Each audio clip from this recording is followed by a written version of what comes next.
Posibleng bumalik sa Pilipinas si US President Donald Trump para dumalo sa ASEAN Leaders Summit. Kaugnay naman sa binubuong World Trade Organization na Board of Peace ni Trump, sabi ng Ambassador ng Pilipinas sa Amerika na si Jose Manuel Romualdez, isa ang Pilipinas sa mga bansang inimbitahan para maging miyembro nito. May unang balita si JP Soriano. 80 taon na ang bilateral relations ng Amerika at Pilipinas ngayong 2026. Kagabi, formal nang inilunsad ang official US-Philippines 80th anniversary logo. Tonight, it gives me great pleasure to celebrate 80 years of friendship between the United States and the Philippines, as friends, as partners, and as allies.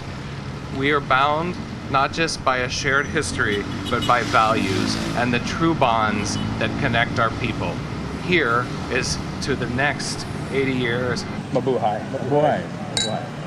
Ang ika-80 anibersaryo ng Pilipinas at Amerika ngayong taon, nataon din sa bubuing bagong World Organization ni US President Donald Trump na Board of Peace. Layon daw nitong subaybayan at yaking maipatutupad ng maayos ang ceasefire sa Gaza at iba pang bahagi ng mundo na may conflict. Kinumpirma ng Ambassador ng Pilipinas sa Amerika na si Jose Manuel Romualdez na inimbitahan ang Pilipinas na maging opisyal na bahagi ng bubuing Board of Peace. Are we going to join this? We're looking at what kind of commitment is being asked of us, and of course we have to find out how we can be of help.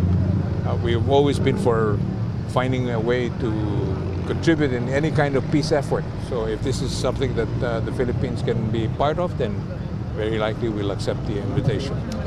Sa ngayon, posibleng malabo raw na maging permanenteng miyembro ng Board of Peace ni Trump ang Pilipinas dahil may kaukulang permanent membership fee daw ito na aabot sa $1 bilyong o katumbas na mahigit 58 bilyong piso.